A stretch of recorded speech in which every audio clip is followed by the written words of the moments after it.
Hi friends, നമുക്ക് ഇന്നത്തെ മെയിലേക്ക് കിടക്കാം. മാഡം, എനിക്ക് 28 വയസ്സുണ്ട്. എൻ്റെ വിവാഹം കഴിഞ്ഞിട്ട് 4 വർഷമായി. എൻ്റെ യഥാർത്ഥ പേര് പറയാൻ പറ്റില്ല. അതുകൊണ്ട് മാഡം എന്നെ അമ്മു എന്ന് വിളിച്ചോളൂ. പിന്നെ മാഡം, ഒരു സ്ത്രീക്കും പറ്റാത്ത അല്ലെങ്കിൽ ഒരു സ്ത്രീക്കും ഉണ്ടാകാത്ത അനുഭവമാണ് എനിക്കുണ്ടായിട്ടുള്ളത്.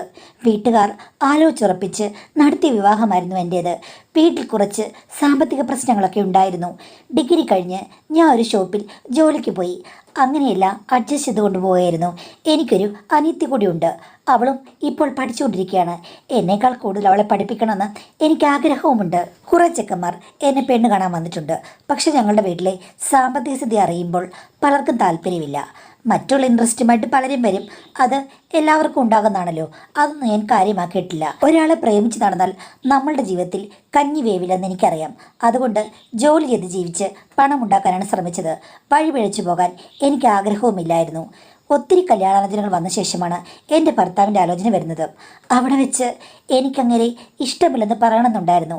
പക്ഷേ നല്ല ജോലിയുണ്ട്, സ്ത്രീധനം ചോദിച്ചില്ല, അങ്ങനെ കുറേ അധികം മേന്മകളുണ്ടായിരുന്നു. പക്ഷേ അദ്ദേഹം അധികം മിണ്ടില്ല. കല്യാണം നിശ്ചയിച്ചുറപ്പിച്ചപ്പോഴും ഒരു മുനിയെ പോലെ ഇരിക്കുകയാണ്. കണ്ടാൽ വലിയ പ്രശ്നമൊന്നും പറയാനില്ല. എന്നാലും എൻ്റെ മനസ്സിന് അങ്ങേരെ എങ്ങോട്ട് താങ്ങാൻ പറ്റുമോ എന്ന് സംശയമുണ്ടായിരുന്നു. എങ്കിലും എൻ്റെ ഒരു സുഹൃത്ത് പറഞ്ഞു, അവളെന്നോട് പറഞ്ഞത് ഇങ്ങനെയാണ്: മാഡം, എടി, മൗനമായിട്ടിരിക്കുന്ന ആൾക്കാർ മറ്റു കാര്യങ്ങളിലൊക്കെ നല്ല ഇതായിരിക്കും. ആ സമയത്ത് അവർക്ക് യാതൊരു സ്ലോയും കാണില്ല. അവർ പറന്നു നടക്കുന്നവരാണ് എന്ന് പറഞ്ഞു. ഉള്ളതാണോടി എന്ന് ചോദിച്ചപ്പോൾ അവൾ പറഞ്ഞത്, എൻ്റെ ഭർത്താവും നിൻ്റെ ഭർത്താവിനെ പോലെ ഗൗരവക്കാരനാണ്. പക്ഷേ തുടങ്ങിക്കഴിഞ്ഞാൽ അങ്ങോട്ട് നിർത്തില്ല മോളെ. പുള്ളി ഒന്നും സംസാരിക്കില്ല. പ്രവൃത്തിയിൽ വിശ്വസിക്കുന്ന ആളാണ്. നീ നോക്കിക്കോ. നീ എന്നോട് ഒരാഴ്ച കഴിയുമ്പോൾ വിളിച്ച് നന്ദി പറയും, ഇങ്ങനൊരു ഭർത്താവിനെ കെട്ടാൻ വേണ്ടി പ്രോത്സാഹിപ്പിച്ചതെന്ന്. അവൾ പറഞ്ഞത് കേട്ടപ്പം എനിക്ക് തോന്നി ഉള്ളതായിരിക്കും. അല്ലെങ്കിൽ കിടന്ന് അലയ്ക്കുന്ന ആക്റ്റീവായ ആൾക്കാർക്ക് ഇത്തരം കാര്യങ്ങളിൽ വലിയ ഇൻട്രസ്റ്റ് ഒന്നും കാണില്ല, കഴിവ് കാണില്ലെന്ന് ഞാനും കേട്ടിട്ടുണ്ട്. ഇതും അതുതന്നെയായിരിക്കുമെന്ന് ഞാൻ വിചാരിച്ചു. പക്ഷേ ഭർത്താവില്ലേ മാഡം, ഇവൾ പറഞ്ഞതുപോലെ ഒന്നുമായിരുന്നില്ല. യാതൊരു താല്പര്യമില്ലാത്ത വ്യക്തി. എന്നാൽ എന്നോട് സാമാന്യ നല്ല രീതിയിലൊക്കെ കുറച്ച് ദിവസം കഴിഞ്ഞപ്പോൾ സംസാരിക്കാൻ തുടങ്ങി. ഈ ഒരു കാര്യത്തെപ്പറ്റി ഒന്നും പറയാനില്ല. രാത്രി വന്നു കഴിയുമ്പോൾ പുള്ളിക്ക് ഉറക്കം വരികയാണ്. ഉറക്കം വരുന്നെന്ന് പറഞ്ഞ് മാറിക്കിടക്കും മാഡം. ഞാൻ ഒരു ദിവസം ചോദിച്ചു, നിങ്ങൾക്ക് എന്നോട് താല്പര്യമില്ലേ? താല്പര്യമില്ലാതാണോ എന്നെ വിവാഹം കഴിച്ചെന്ന്. അപ്പോൾ പുള്ളി പറഞ്ഞു, താല്പര്യം എന്നൊക്കെ പറയുമ്പോൾ അടുത്ത ഇടപഴകിയ ശേഷം സ്വാഭാവികമായിട്ടുണ്ടാകേണ്ടതാണ്. അല്ലാതെ ആദ്യ ദിവസം തന്നെ ചാടി വീഴാനൊന്നും എനിക്ക് പറ്റില്ല. വെയിറ്റ് ചെയ്യേ, നമ്മൾ തമ്മിൽ നല്ലൊരു റാപ്പോ ഉണ്ടാകട്ടെ എന്ന് പറഞ്ഞു. എന്താണ് റാപ്പോ എന്ന് എനിക്ക് മനസ്സിലായില്ല. പിന്നാണ് എനിക്ക് മനസ്സിലായത് നല്ലൊരു ഇഴയെടുപ്പ് ഉണ്ടാകട്ടെ എന്നാണ് ഉദ്ദേശിച്ചതെന്ന്. എന്തായാലും കൊള്ളാം മാഡം, റാപ്പോ വരാൻ വേണ്ടി ഞാൻ കാത്തിരുന്നു. പക്ഷേ റാപ്പോയും വന്നില്ല, ഒന്നും വന്നില്ല. വേറെന്തെങ്കിലും നടന്നിരുന്നെങ്കിൽ ഞാൻ ആലോചിച്ചു. പക്ഷേ ഒന്നും നടന്നില്ല. 2 മാസം ഇങ്ങനെ പോകുന്നുണ്ടായിരുന്നു. എൻ്റെ കൂട്ടുകാരെ വിളിക്കുമ്പോൾ ഞാൻ പറയും, ഇടേ നീ പറഞ്ഞതുപോലൊന്നുമല്ല, കുഴപ്പമില്ല, അങ്ങനെയുള്ളതെന്ന് പറഞ്ഞു. അപ്പോൾ അവൾ പറഞ്ഞു ശരിയാകുമെന്ന്. പക്ഷേ 2 മാസം കഴിഞ്ഞിട്ടും ഒന്നും ശരിയാകാതായപ്പോൾ ഞാൻ അവളോട് പറഞ്ഞു, ഒന്നും നടക്കുന്നില്ലടിയെന്ന്. അപ്പോൾ അവൾ എന്നെ വഴക്ക് പറഞ്ഞു. ആദ്യമേ പറയേണ്ടതല്ലേ, എങ്കിൽ അതിനുള്ള ഉപാധികൾ ഞാൻ പറഞ്ഞു തന്നേനെയൊന്ന്. ഞാൻ ചോദിച്ചു എന്തുപാധിയാണെന്ന്. അപ്പോൾ അയാൾ എങ്ങനെയാണ്? ഞാൻ പറഞ്ഞു പെട്ടെന്ന് തിരിഞ്ഞു കിടന്നങ്ങ് ഉറങ്ങുമെന്ന്. അവൾ പറഞ്ഞു, ഉറങ്ങുന്ന സമയത്തില്ലേ മോളെ, നീ കേന്ദ്രഭരണ പ്രദേശത്ത് ഒരു കുത്തു കൊടുക്കണം. കുത്തോ? കുത്തു കൊടുക്കണമെന്ന് കാര്യമില്ല. നീ ഒന്ന് ശക്തി അറിയിച്ചു കൊടുത്താലും മതി. ആ സമയത്ത് അങ്ങനെ പ്രതികരിക്കുമെന്ന്. ഞാൻ പറഞ്ഞു, ഞാൻ അയാളുടെ ഭാര്യയല്ലേ, എങ്ങനെ അറ്റാക്ക് ചെയ്യുക? അവൾ പറഞ്ഞു, ഇത് അറ്റാക്കൊന്നുമല്ല. നീ ഒരു കാര്യം ഓർക്ക്, മുഴുത്തൊരു പാവയ്ക്ക ഇങ്ങനെ പാവയ്ക്ക പന്തൽ നിൽക്കുന്നു. നിനക്ക് കറി വെക്കണമെങ്കിൽ നീ എന്ത് ചെയ്യും? ഞാനത് അടർത്തിയെടുക്കും. അപ്പോൾ അവൾ ചിരിച്ചോണ്ട് പറയുകയാണ്, അടർത്തിയെടുക്കാനൊക്കെ ഇല്ലെങ്കിലും നിനക്ക് കറി വെക്കാൻ പാവയ്ക്ക പറിക്കണ്ടേ മോളെ എന്ന് ചോദിച്ചു. കറി വെക്കണ്ടെന്ന് ചോദിച്ചു. അവൾ പറഞ്ഞപ്പോൾ എനിക്ക് തോന്നി ശരിയാണ്. കായ്കനികൾ വള്ളികളിലോ മരങ്ങളിലോ നിന്നാൽ നമുക്കെന്ത് കാര്യം? നമ്മൾ ഒടിച്ചെടുത്ത് അത് ഭക്ഷിക്കണം. ഇവിടെ അത് സാധ്യമാകാത്തതിനാൽ അവൾ പറഞ്ഞത് അടുപ്പിക്കണം എന്നാണ് നമ്മളിലേക്ക്. ശരി, രണ്ടും കൽപ്പിച്ച് അവളുടെ വാക്ക് ഞാൻ അനുസരിക്കുമെന്ന് തീരുമാനമെടുത്തു. കാര്യം എന്തെങ്കിലും ഒരു ഇനിഷ്യേറ്റീവ് ഞാൻ എടുത്തില്ലെങ്കിൽ നിത്യകന്യകയെ ഇവിടെ നിന്ന് മൂത്ത് നരച്ചു പോകും എന്ന് മനസ്സിലായി. അന്ന് അയാൾ ഉറക്കമാണെന്ന് പറഞ്ഞ് തിരിഞ്ഞു കിടന്നപ്പോഴേക്കും ഇത്തിരി കഴിഞ്ഞപ്പോൾ ഞാനാണെങ്കിൽ അവൾ പറഞ്ഞതുപോലെ ഒരു സ്വിച്ച് അങ്ങ് അമർത്തി. പുള്ളി പെട്ടെന്ന് ഞെട്ടി എഴുന്നേറ്റുകൊണ്ട് ചോദിച്ചു, നീ എന്താ കാണിച്ചത്? നിനക്ക് എന്തിനു സൂക്കേടാണെന്ന്. ഞാൻ പറഞ്ഞു, എനിക്ക് സൂക്കേടുണ്ട്. എൻ്റെ സൂക്കേട് തീർക്കാൻ വേണ്ടിയിട്ടാണ് കല്യാണം കഴിച്ചത്. നിങ്ങൾക്ക് നാണമില്ലേ? നിങ്ങൾ ഡോക്ടർ ആകേണ്ടതാണ്. ശരിക്കും ഭാര്യയുടെ ദുഃഖങ്ങൾ മാറ്റുന്ന, എല്ലാം മനസ്സിലാക്കി എല്ലാം ശമിപ്പിക്കുന്ന ഒരാളാണ് ഭർത്താവ്. അവിടെ നിങ്ങളൊരു ഡോക്ടറാണ് ഭാര്യയ്ക്ക്. ഇങ്ങനെ ചോദിക്കുന്നത് കഴിവുകേടിൻ്റെ പര്യായമാണ്. ഒരു പുരുഷൻ ലോകത്തിൽ ഇങ്ങനെയാകരുത് എന്ന് പറഞ്ഞു മാഡം. അത് കേട്ടുകഴിഞ്ഞപ്പോഴേക്കും പുള്ളിക്ക്, നിനക്ക് ഇത്രയും സൂക്കേടുണ്ടെന്ന് എനിക്കറിയില്ലായിരുന്നു. ഞാൻ പറഞ്ഞതാണ് വെയിറ്റ് ചെയ്യാൻ. മനസ്സിൻ്റെ ഏഴടുപ്പം. ഞാൻ പറഞ്ഞ തേങ്ങാക്കൊല. അതുകൊണ്ട് എന്താ കാര്യം? നിങ്ങൾ ഈ 2 മാസത്തെ ഏഴടുപ്പം മതി. ഇനി കൂടുതൽ അടുപ്പിക്കാൻ പോയി കഴിഞ്ഞു കഴിഞ്ഞാൽ നിങ്ങൾക്ക് ശരിയാകില്ല, എനിക്ക് ശരിയാകില്ല. വിവാഹമോചനം നടത്തേണ്ടി വരും. ഞാൻ എൻ്റെ വീട്ടുകാരോട് പറയട്ടെ, കഴിവില്ലാത്തൊരു കാര്യം നാട്ടുകാരോട് പറയട്ടെ, വീട്ടുകാരോട് പറയട്ടെ എന്ന് പറഞ്ഞ് ഞാനൊന്ന് മുടി അഴിച്ചിട്ട് അങ്ങ് ആടി. കാര്യം എനിക്ക് ദേഷ്യം വന്ന് അങ്ങേയറ്റം ഇരിക്കുകയായിരുന്നു. അത് കേട്ട് കഴിഞ്ഞപ്പോൾ പുള്ളിക്ക് ആകെക്കൂടി ഒരു സംഭ്രമം. എടീ, നീ ആരോടും പറയരുത്, എൻ്റെ അമ്മയോട് പറയരുത്, നിൻ്റെ അമ്മയോട് പറയരുത്, നാട്ടുകാരോട് പറയരുത്, വീട്ടുകാരോട് പറയരുത്. ഞാൻ പറഞ്ഞു, ഇന്നൊന്നും നടന്നില്ലെങ്കിൽ ഞാൻ എല്ലാവരോടും പറയും. ഇന്നെനിക്ക് കിട്ടാനുള്ളത് കിട്ടണം. ഇന്ന് കളത്തിൽ തുമ്പി തുള്ളണം, അഴിഞ്ഞാടണം, പൂക്കുല ചിന്നിച്ചിതറി, മാമലകൾ പൊട്ടിത്തെറിച്ച് ഇരുൾ പൊട്ടി പ്രവാഹം ഒഴുക്കണം എന്ന് ഞാൻ പച്ചയായിട്ട് പറഞ്ഞു. അത് കേട്ട് കഴിഞ്ഞപ്പോൾ, നീ എന്താ ഇങ്ങനെ കരി കൊണ്ട് പെരുമാറുന്നത്? നിനക്ക് മുൻപേ അനുഭവം ഉണ്ടായിട്ടുണ്ടെന്ന് ചോദിച്ചു. ഞാൻ പറഞ്ഞു, അനുഭവം ഉണ്ടായാലെന്ത്, ഇല്ലെങ്കിൽ ഇയാൾക്കെന്ത്? ഇയാളെ കൊണ്ട് എന്തെങ്കിലും പറ്റുമോ? മര്യാദയ്ക്ക് ഇന്നിവിടെ എല്ലാത്തിനും ഒരു തീർപ്പുണ്ടായില്ലെങ്കിൽ നാളെ ഞാൻ എൻ്റെ വീട്ടിൽ പോകും. നിങ്ങളുടെ അമ്മയോടും നിങ്ങളുടെ അച്ഛനോടും പറഞ്ഞിട്ടേ പോവുകയുള്ളൂ. അങ്ങയുടെ അച്ഛൻ ഇവിടെ ഇല്ല, ദൂരെയാണ് വർക്ക് ചെയ്യുന്നത്. എന്നാലും വിളിച്ചു പറയാമല്ലോ. എൻ്റെ വീട്ടിലേക്ക് പോയിട്ട് എല്ലാവരോടും ഞാൻ പറയും. സമുദായ സംഘടനയിലും ഞാൻ ഈ കാര്യം പറയും. എനിക്ക് വിവാഹമോചനം വേണമെന്ന്. അത് കേട്ട് കഴിഞ്ഞപ്പോഴേ, നീ ഒന്ന് സമാധാനപ്പെടാൻ ഞാൻ ശ്രമിക്കാമെന്ന്. ഞാൻ പറഞ്ഞ് ശ്രമിച്ചാൽ പോരാ, എനിക്കിന്ന് ഇതിന് ഉത്തരം കിട്ടിയേ പറ്റൂ എന്ന് പറഞ്ഞ് ഞാനാണ് ആവേശം കാണിച്ചത്. കാര്യം, നമുക്ക് മോഹമുള്ളത് എപ്പോഴും കൺമുന്നിൽ കാണാൻ നമുക്ക് ആഗ്രഹമുണ്ടല്ലോ മാഡം. ആഗ്രഹത്തിന് വേണ്ടിയിട്ടാണ് ഞാൻ ശ്രമിച്ചത്. ഒരു മൽപ്പിടുത്തമുണ്ടായി. പക്ഷേ ഞാനായിരുന്നു ശക്തി സ്വരൂപിണി എന്ന് എനിക്കന്ന് മനസ്സിലായി. ഇന്ന് ഇയാളുടെ നാണം മാറ്റിയിട്ടുള്ള കാര്യം എന്ന് വിചാരിച്ച് ഞാൻ മുന്നോട്ട് പോയി. മുന്നോട്ട് പോകും തോറും പാതകൾ തെളിഞ്ഞു വരികയായിരുന്നു. തെളിനിലാവിൽ ഞാൻ കണ്ടു. പക്ഷേ എനിക്ക് ഇപ്പോൾ അത് പറയാൻ തോന്നുന്നത് വലിയൊരു അത്ഭുതമായിട്ടാണ്. സാധാരണയാകുമ്പോൾ പല സ്ത്രീകളും മനസ്സിലെന്താ വിചാരിക്കുക, ഭർത്താവ് തന്നോട് അടുപ്പം പ്രകടിപ്പിക്കാത്തത് എന്തെങ്കിലും കുറവുകളുള്ളത് കൊണ്ടായിരിക്കുമെന്ന്. പക്ഷേ ഇവിടെ കുറവുകളല്ല, കൂടുതലാണ്. അസാധാരണം, അവർണ്ണനീയം, ഒരിക്കൽ പോലും വർണ്ണിക്കാൻ പറ്റില്ല. ഒരു ഇന്ത്യൻ പുരുഷന്മാർക്കും ഇങ്ങനെയൊരു സവിശേഷത ഉണ്ടാകും നമ്മൾക്ക് തോന്നില്ല. വീഡിയോയിലൊക്കെ നമ്മൾ കാണില്ലേ, അതൊന്നും ഒന്നുമല്ല. ശോശോ, പറ്റില്ല, ഇത് കൈകാര്യം ചെയ്യാൻ എനിക്ക് പറ്റില്ലെന്ന് എനിക്ക് ആദ്യം തന്നെ മനസ്സിലായി. എൻ്റെ ഞെട്ടൽ കണ്ടു കഴിഞ്ഞപ്പോൾ പുള്ളി പറഞ്ഞു, എന്നോട് ക്ഷമിക്കണം, എനിക്ക് വല്ലാത്ത ഭയമാണ്. ഞാൻ ഒരു സ്ത്രീയെ ദ്രോഹിക്കുമെന്നുള്ള ഭയം പണ്ടേ ഉണ്ടായിരുന്നു. പക്ഷേ വിവാഹം കഴിക്കാതിരിക്കാൻ പറ്റില്ലല്ലോ. അതുകൊണ്ടാണ് ഞാൻ ഒരു പാവപ്പെട്ട വീട്ടിൽ നിന്ന് കല്യാണം കഴിച്ചത്. ഞാൻ ചോദിച്ചു, പാവപ്പെട്ട വീട്ടിലെ പെണ്ണുങ്ങൾക്ക് ദ്രോഹവും വേദനയും ഒന്നുമില്ലേ? അപ്പോൾ പുള്ളി പറഞ്ഞു, അതിലടി, വലിയ വലിയ ഉദ്യോഗമുള്ള പെണ്ണുങ്ങളെ കല്യാണം കഴിച്ചു കഴിഞ്ഞാൽ അവളുമാർ നമ്മളെ വലുതായി ക്വസ്റ്റ്യൻ ചെയ്യും. നീ ആകുമ്പോൾ കുറേയൊക്കെ സഹിക്കും, ക്ഷമിക്കും, കാത്തിരിക്കുമെന്ന് കരുതി. നിങ്ങൾ എന്താ മനുഷ്യ ഇങ്ങനെ കുറേ നാൾ കാത്തിരുന്ന് കഴിഞ്ഞാൽ ഇതെന്താ ബലൂണോ മറ്റോ ആണോ എന്ന് ചോദിച്ചു. അപ്പോൾ പുള്ളിക്കാരൻ പറഞ്ഞു, അതല്ല, പതുക്കെ പതുക്കെ നിന്നോട് പറഞ്ഞ് മനസ്സിലാക്കാവുന്നതാണ്. ഞാൻ പറഞ്ഞു, അങ്ങനെയാണെങ്കിൽ നിങ്ങൾക്ക് ആദ്യം അങ്ങ് പറയാം. എങ്കിൽ ഞാൻ സ്നേഹവായ്പോട് കൂടി ഒന്ന് ട്രൈ ചെയ്ത് മുന്നോട്ട് പോകില്ലേ? നിങ്ങൾ എന്നോട് സ്നേഹപ്രകടനത്തിന് പോലും വന്നിട്ടില്ലോ, ഞാൻ എന്താ വിചാരിക്കുന്നത് എന്ന് ചോദിച്ചപ്പോൾ പുള്ളിക്കാരൻ പറഞ്ഞു, അതല്ല, സ്നേഹപ്രകടനത്തിന് വന്നു കഴിഞ്ഞാൽ തീർച്ചയായിട്ടും നിനക്കും എന്നോട് അലിഞ്ഞു ചേരാൻ ആഗ്രഹം കാണില്ലേ? അപ്പോൾ ആദ്യം തന്നെ ഈ സത്യം നീ അറിയില്ലേ? നീ എന്നെ വെറുക്കുമെന്ന് എനിക്ക് പേടിയായിരുന്നെന്ന്. അപ്പോൾ ഞാൻ ചിരിച്ചുകൊണ്ട് പറഞ്ഞു, ഒരു പ്രശ്നവുമില്ല, എല്ലാ പെണ്ണുങ്ങൾക്കും അബദ്ധമാണ് പറ്റുന്നത്. പക്ഷേ എനിക്ക് പറ്റിയിരിക്കുന്നത് സുബദ്ധമാണ്. എന്താണ് ഈ സുബദ്ധം? സുബദ്ധം എന്ന് പറഞ്ഞു കഴിഞ്ഞാൽ എന്താണെന്ന് എനിക്കും അറിയില്ല. പക്ഷെ ഞാൻ പറയാം, പ്രതീക്ഷിച്ചതിൽ കൂടുതൽ കിട്ടുന്നതിനാണ് ഞാനിവിടെ സുബദ്ധമെന്ന് ഉദ്ദേശിച്ചെന്ന് പറഞ്ഞു. അപ്പോൾ പുള്ളി പറഞ്ഞു, നിനക്ക് എന്നോട് പ്രശ്നമില്ലേന്ന്. ഞാൻ പറഞ്ഞു, എന്ത് പ്രശ്നം? നിനക്ക് പേടിയില്ലേ? എന്ത് പേടി? ഒന്നുമില്ല ചേട്ടാ, ഞാൻ സഹകരിക്കാം. സഹകരണ പ്രസ്ഥാനത്തിലൂടെ നമുക്ക് വഴി തെളിക്കാം, വഴി വിസ്തൃതമാക്കി നമുക്ക് കേന്ദ്രഭരണ പ്രദേശം കൈയാളി അവിടെ നമുക്ക് പതാക നാട്ടാമെന്ന് പറഞ്ഞു കഴിഞ്ഞപ്പോഴേക്കും ഭർത്താവിന് ഉത്സാഹമായി.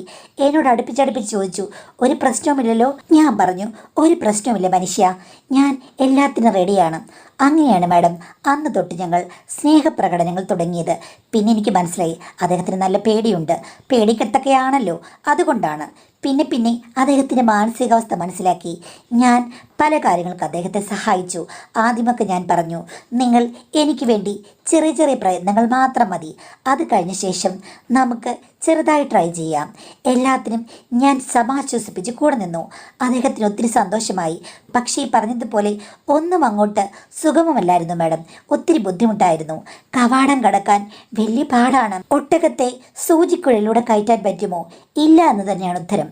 അത്രത്തോളം ബുദ്ധിമുട്ടുകൾ എനിക്ക് അനുഭവപ്പെട്ടു. പിന്നീട് ഞാൻ പറഞ്ഞു, കുറച്ചൊക്കെ ട്രൈ ചെയ്യൂ.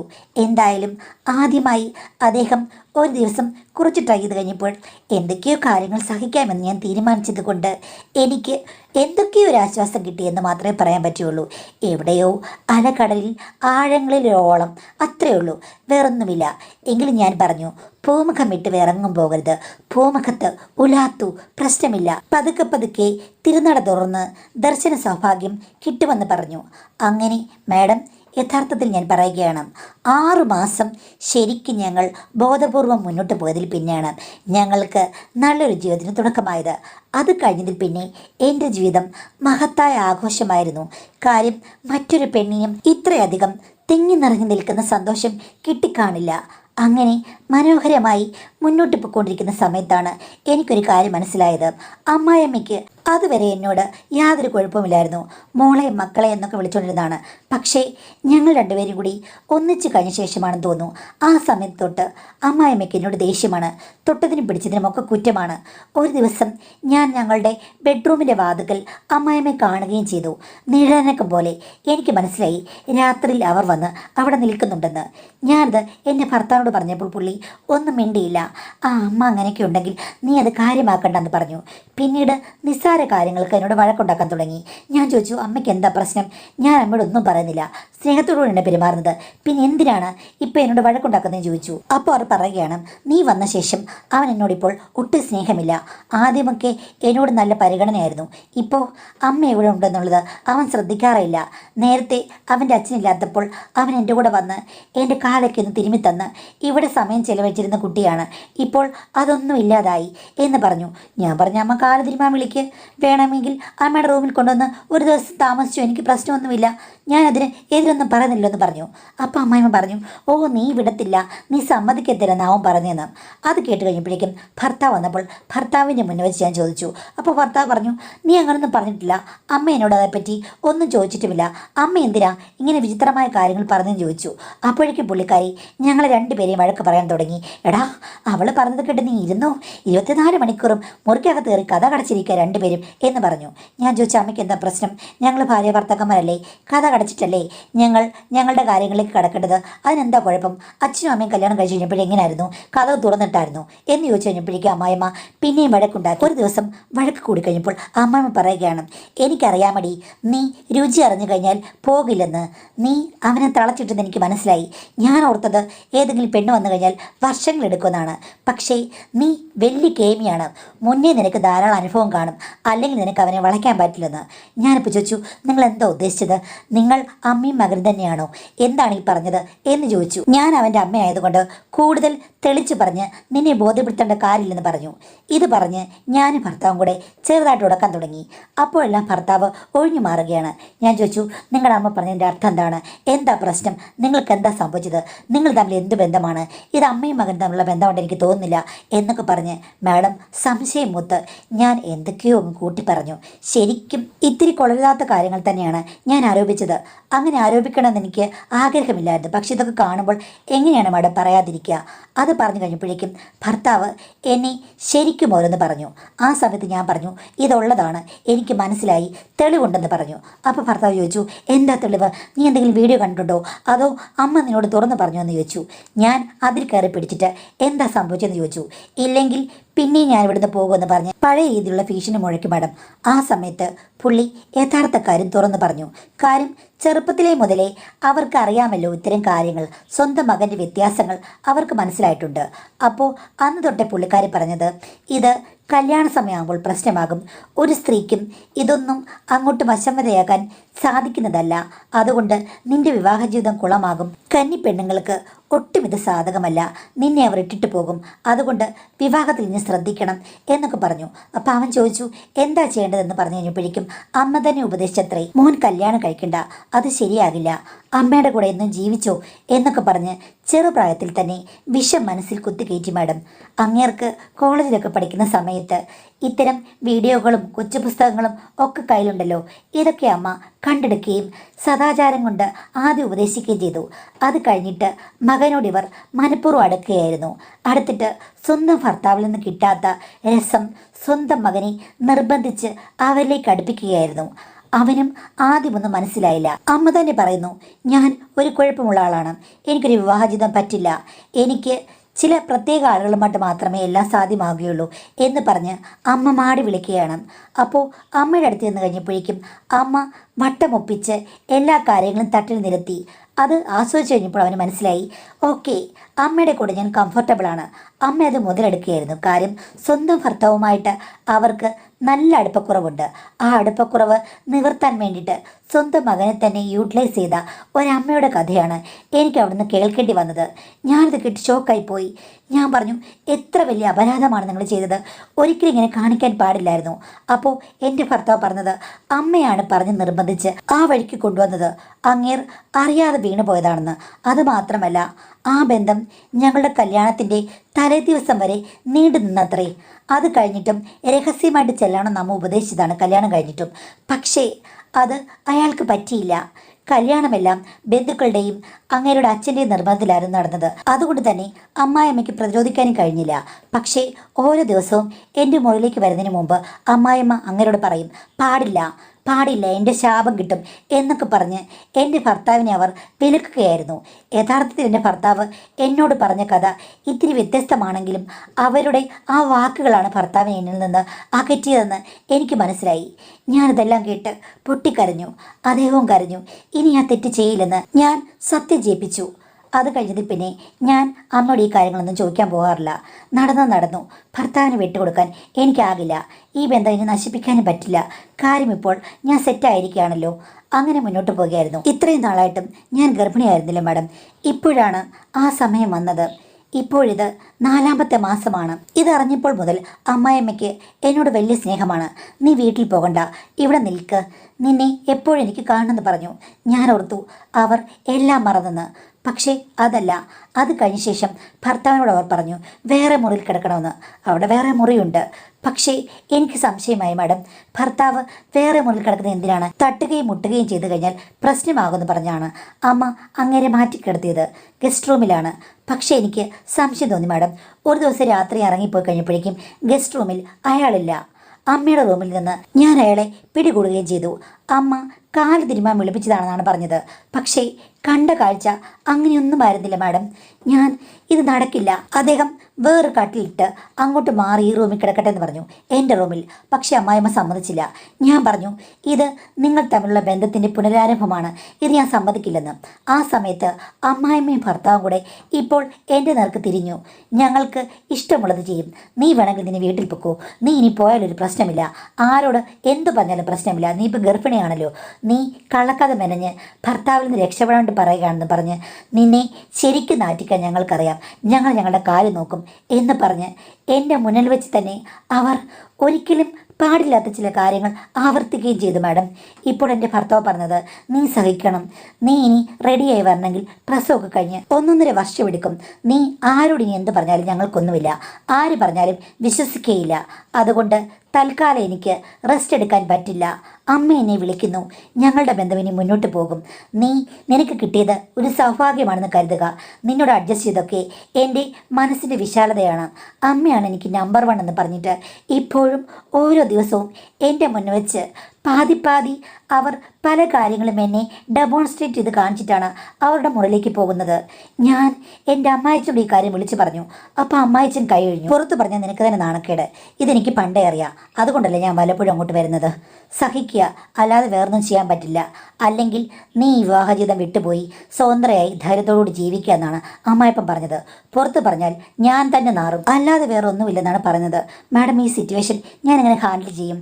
ഇതെല്ലാം ഉപേക്ഷിച്ച് ഞാൻ എൻ്റേതായ വഴിക്ക് പോയാൽ നന്നായിരിക്കുമോ, അതോ ഇതൊക്കെ സഹിച്ചിവിടെ കഴിയണോ എന്നാണ് ചോദിച്ചിരിക്കുന്നത്.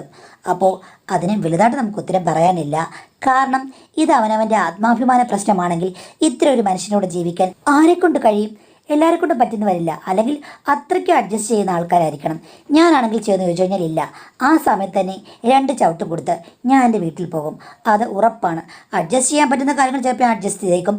പക്ഷേ ഇത്തരം കാര്യങ്ങളൊന്നും അഡ്ജസ്റ്റ് ചെയ്യാൻ എന്നെക്കൊണ്ട് പറ്റില്ല. പക്ഷേ അത് എൻ്റെ സ്വഭാവമാണ്. ചിലർക്ക് ഇതൊക്കെ അഡ്ജസ്റ്റ് ചെയ്യാൻ പറ്റുമായിരിക്കാം. പക്ഷേ ഞാൻ പറഞ്ഞത് നിങ്ങളുടെ മനസ്സെന്താണോ പറഞ്ഞത് അത് ചെയ്യുക. ഇത്തരം ഒരു വ്യക്തിയെ നിങ്ങൾക്ക് വേണമെങ്കിൽ മുന്നോട്ട് കൊണ്ടുപോകാം. ഇല്ലെങ്കിൽ അവരവരുടെ ജീവിതം ജീവിച്ചു തീർക്കട്ടെ എന്ന് വിചാരിച്ച് നിങ്ങൾക്ക് പറ്റിയ ജീവിതത്തിലേക്ക് നിങ്ങൾക്ക് പോകാം. ബാധ്യതകൾ ഏറ്റെടുക്കാതെ എന്ത് വേണമെങ്കിലും ഒഴിവാക്കുകയും ചെയ്യാം.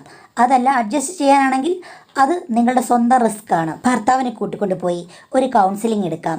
അല്ലെങ്കിൽ അദ്ദേഹത്തെ പറഞ്ഞ് മനസ്സിലാക്കി വേറൊരിടത്തേക്ക് താമസം മാറാം. ഇങ്ങനെയൊക്കെയുള്ള ഓപ്ഷൻസ് ഉണ്ട്. ഇതൊക്കെ പരീക്ഷിച്ച് നോക്കാം. ഇനി അതല്ല, അടവൻ്റായിട്ട് നിൽക്കുകയാണെങ്കിൽ ഒന്നും ചെയ്യാൻ പറ്റില്ല. നിങ്ങളുടെ മനസ്സിന് പറ്റുന്ന തീരുമാനം മാത്രം നിങ്ങൾ എടുക്കുക. എനിക്കതേ പറയാനുള്ളൂ.